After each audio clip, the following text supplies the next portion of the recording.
Hello and नमस्ते दोस्तों। तो आज के इस वीडियो में हम नेक्स्ट 2026 का बायोलॉजी का 7th क्वेश्चन देखेंगे, ठीक है। सो इसमें कह रहा है कि the ability of to distribute sugar depends on the component cells and sieve elements working as a complex. So consider the following statement with regards to possible effect of reduction in component cell plasmodesmata. So इसमें एक जो है fact दिया गया है और उसके हिसाब से चार जो है ऑप्शंस दिए गए हैं। सो इसमें अंडर गिवन कंडीशन हमें करेक्ट स्टेटमेंट क्या क्या है वो हमें देखना है, ठीक है। तो सबसे पहले इस क्वेश्चन का जो है थोड़ा-सा बेसिक जो है चीज़ें हम कॉन्सेप्ट जो है समझ लेते हैं। उसके बाद फिर क्वेश्चन में आते हैं जिससे कि हमको क्वेश्चन सॉल्व करने में और आसानी हो जाए, ठीक है। सो हम समझते हैं कि फो फो phloem loading and role of component cell के बारे में थोड़ा देख लेते हैं, ठीक है।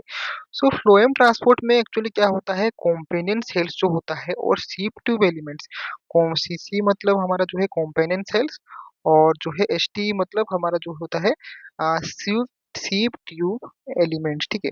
शीप ट्यूब एलिमेंट्स,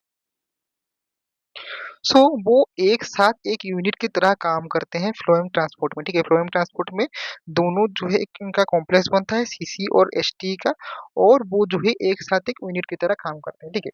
तो जो कॉम्पेनेंट सेल होते हैं उसमें सुक्रोज कॉन्सेंट्रेशन हाई होती है, ठीक है। इसमें सुक्रोज कॉन्सेंट्रेशन हाई होता है, और जो है जो प्लाज्मोडेस्माटा साइटोप्लाज्मिक ब्रिजेस के थ्रू शेप ट्यूब एलिमेंट्स में लोड होती है, ठीक है। और जो जब सुक्रोज जो है एसटी में जाता है, जो कॉम्पोनेंट सेल से सुक्रोज जब एसटीई मतलब जो है सीप ट्यूब कॉम्प्लेक्स में जो सीप ट्यूब एलिमेंट में जब जाता है, ठीक है, तो ऑस्मोलरिटी बढ़ जाती है, ऑब्वियसली बढ़ जाएगी। इसकी वजह से जाइलम से वाटर एसटी में एंटर करता है, ठीक है। सो ये तो आप जानते ही होंगे। अ, जाइलम से जितने भी क्योंकि जाइलम से जो है वाटर वगैरह जो है ट्रांसपोर्ट होता है। सो क्योंकि जो है कॉम्पेनेंट सेल में जो सुक्रोज होता है वो वहाँ से जो है वो एसटी में चले जाता है। उसके कारण क्या होता है, ऑस्मोलरिटी बढ़ जाती है, और इसके कारण क्या होता है, जो अ, जाइलम से जो वाटर जो एसटी में एसटीई में एंटर कर जाता है। इसके कारण क्या होता है कि हाई जो है टर्गर हो जाता है, प्रेशर फ्लो हो जाता है, ठीक है, जो शुगर फ्लो को ड्राइव करता है, ठीक है। लेकिन क्वेश्चन में क्या कह रहा है, क्वेश्चन में कह रहा है कि अगर वो प्लाज्मोडेस्माटा ही अगर रिड्यूस हो जाएगा तो क्या होगा, ठीक है।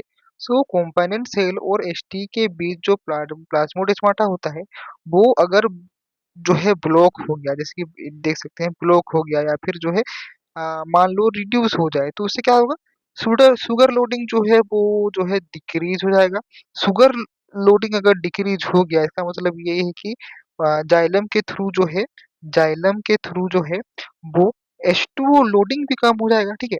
शुगर लोडिंग कम हुआ ही हुआ, उसके कारण जो है जाइलम के थ्रू H2O जो है वाटर का जो है लोडिंग भी कम हो जाएगा, उसके कारण जो है लो टर्जर हो जाएगा, प्रेशर जो है बहुत लो हो जाएगा, ठीक है। सो प्लाज्मोडेस्माटा जो है वो एक एसेंशियल ब्रिज के तरह काम करता है बिटवीन कंपेनियन सेल्स और जो है एसटी के बीच में, ठीक है।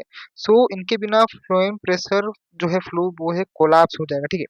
तो इसके बारे में आप मोर डिटेल में पढ़ सकते हैं, transport in plant chapter class 11 का जो है बायोलॉजी में चैप्टर है, तो उसमें आप आराम से पढ़ सकते हो, ठीक है। तो अभी आते हैं हमारे क्वेश्चन में, ठीक है।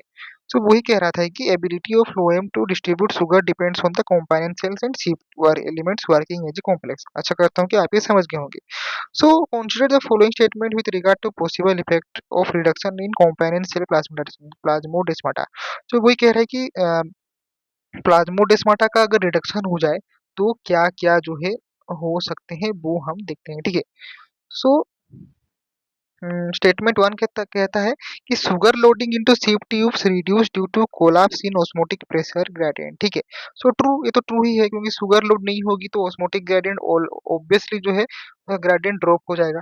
सो ये जो है करेक्ट हो जाता है, ठीक है। लेकिन हमें और भी ऑप्शंस चेक करने होंगे, ठीक है। स्टेटमेंट 2 कहता है कि water moves from component cells into the xylem to maintain osmotic balance, ठीक है।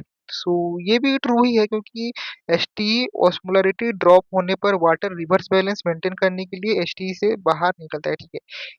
है कि नहीं, कि क्या होता था कि वो हाई सुक्रोज लेवल होने के कारण कॉम्पाइनेंट सेल में वो प्लाज्मोडेस्माटा के थ्रू जो है एसटी में जब लोड होता था सुक्रोज, तो उसके कारण क्या होता था, अ, उसके कारण जो है जाइलम में वो वाटर जो है ट्रांसपोर्ट हो जाता था, है कि नहीं? ट्रांसपोर्ट हो जाता था कि नहीं? शुगर लोडिंग ज़्यादा हो जाता था, तो उसके कारण वाटर एंट्री भी बढ़ जाता था और हाई ट्रिगर प्रेशर हो जाता था।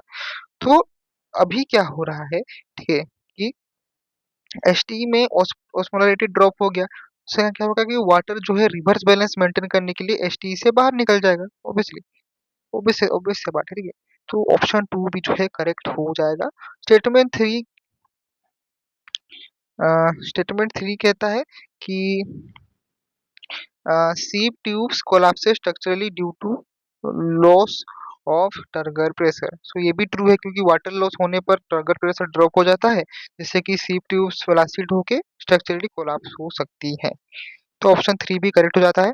और फोर्थ कहता है कि reverse loading of sugar in phloem begins immediately due to pressure inversion.